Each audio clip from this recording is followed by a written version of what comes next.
안녕하세요. 중년의 사랑입니다. 요즘 우리 주변에는 결혼이나 재혼은 하고 싶지 않지만 침대에서 사랑을 함께 나눌 파트너는 있었으면 하는 경우가 많죠. 특히 남자분들이 그런 생각을 많이들 하시죠. 매번 찜찜하게 직업 여성이나 모르는 사람을 상대할 수도 없으니 말입니다. 파트너를 찾는 사이트를 이용하시는 분들도 많으시지만 그렇게 잘 모르는 사람을 만나기는 부담스럽죠. 그래서 여러 동호회나 주변 모임에서 탐색을 하시는 경우가 많습니다.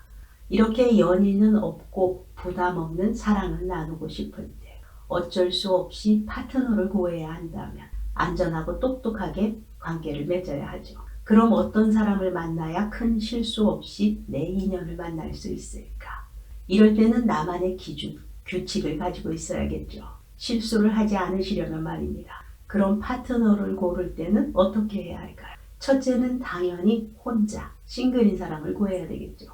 기본적으로 솔로이어야 합니다. 솔로가 아니라면 많은 문제를 안고 가게 되죠. 언제 터질지 모르는 폭탄이 될 수도 있죠. 또한 이전 파트너와의 이별 중인 사람도 곤란합니다. 아직 누군가와 깨끗하게 정리가 되지 않은 상황이라면 애매한 경우가 될 수도 있죠. 그리고 이왕이면 쾌활한 성격의 사람이 재밌죠. 함께 있을 때 즐거워서 시간 가는 줄 모르니까요. 또한 감정적으로 안정되어 있는 사람, 호기심이 많거나 모험정신이 있는 사람은 특별히 더 재밌겠죠. 서로에게 의지하거나 피곤하게 하려는 사람, 그런 스타일은 안 되죠. 어느 한 사람이 상대방에게 너무 매달리거나 어떤 깊은 감정을 느끼게 되면 이러한 관계는 쉽게 끝나버리고 맙니다.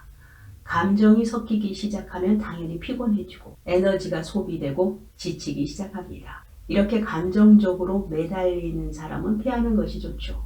하지만 이런 부분은 처음 보는 상대방에게 나타나지는 않죠. 그러한 사람을 그럼 어떻게 우리는 구분할 수 있을까요? 기본적으로 본인만의 취미생활을 하지 않고 단조로운 생활을 하는 사람이라면 당신에게 쓸데없이 많은 시간을 요구할 확률이 커집니다. 또한 과거에 당신을 좋아하던 사람이라면 적절하지 않습니다. 그저 당신이 멋지다고 생각하고 호감을 가질 정도만 느낀다면 그런 사람이 감정적으로 깊이 빠지지 않는 사람이죠. 나 또한 호감이 가는 사람을 선택해야 합니다. 아무나 하고 잠자리를 할 수는 없는 것이니까. 이때 중요한 것은 딱 호감까지만입니다. 당신이 원하는 것은 함께 있으면 그 시간이 즐겁고 재미있으면 됩니다. 친구 같은 느낌을 가져야 하죠. 애인이 아니라 잠자리 파트너이기 때문에 이렇게 감정의 선을 그을 수 있어야 합니다. 물론 쉽지는 않습니다. 우리는 인간이니까요. 그러나 심각해져서도 안 되고 심각해질 필요도 없습니다. 파트너를 찾고 있는 것이지 미래의 남편이나 아내를 고르는 것이 아니니까요. 인생에 대한 심오한 대화를 몇 시간이고 밤을 새워가면서 하실 필요도 없습니다. 가벼운 일상 이야기를 할 수 있는 친구여야 하죠. 매일 직장이나 내 생활권 내에서 스치는 사람도 곤란하죠. 그런 사람과 관계를 가지면 마지막에 상당히 애매해집니다. 끝내야 하는 순간에 서로 어색해질 수 있다는 것이죠. 또한 파트너를 찾을 때에는 될 수 있으면 경험을 가진 사람이 더 좋을 수도 있습니다. 잠자리가 주된 목적인 관계이므로 밤의 기술이 능숙할수록 서로에게 좋겠죠. 그러니 상대가 경험이 좀 있다면 훨씬 즐거울 수 있습니다. 반대로 경험이 없는 사람이라면 조금씩 서로 배워가면서 만나는 재미가 있겠죠. 하지만 몇 년간 한 사람과 진지한 관계를 오랫동안 맺어온 사람이라면 파트너로서는 좋지 않습니다. 나와도 그렇게 진지해질 수 있으니까요. 그럼 어떻게 내가 점 찍은 사람과 시작하면 좋을까요? 서서히 상대방과 농담을 주고받으면서 친해져야 합니다. 물론 처음에는 신뢰를 주어야 합니다. 당신이 꽤 괜찮은 사람이라는 것을 알려주어야 하죠.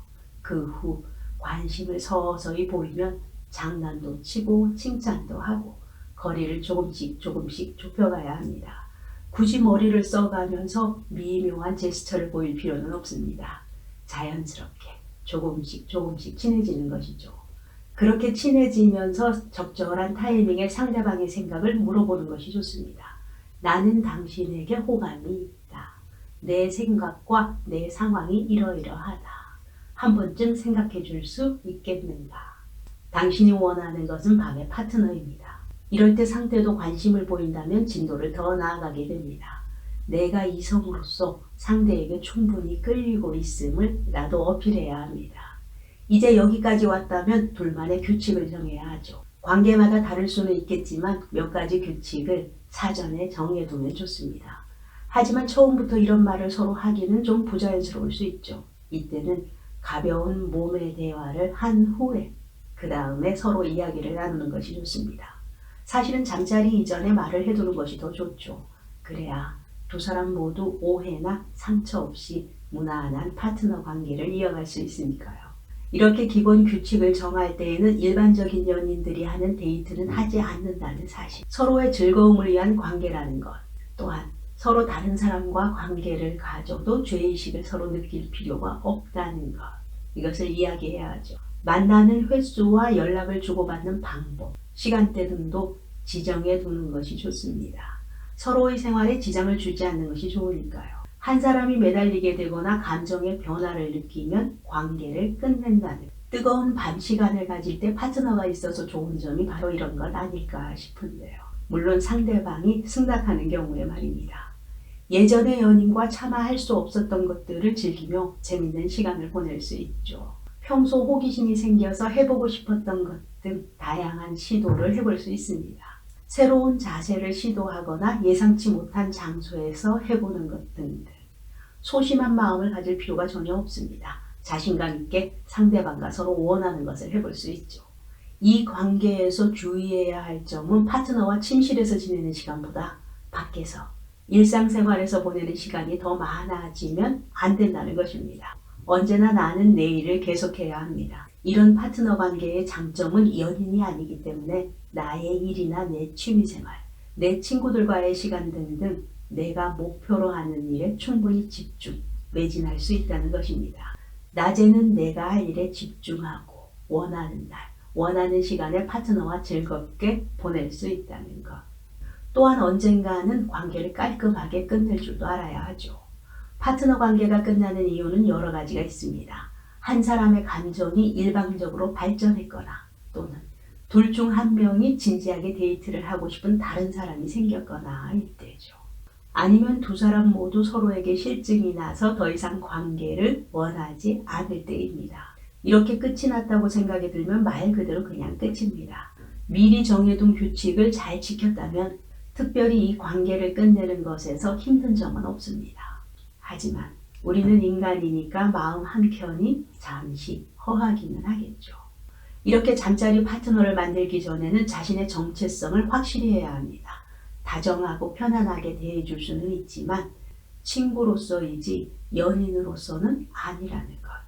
우리들은 안전하고 똑똑하게 관계를 맺어야 합니다. 중년의 사랑이었습니다.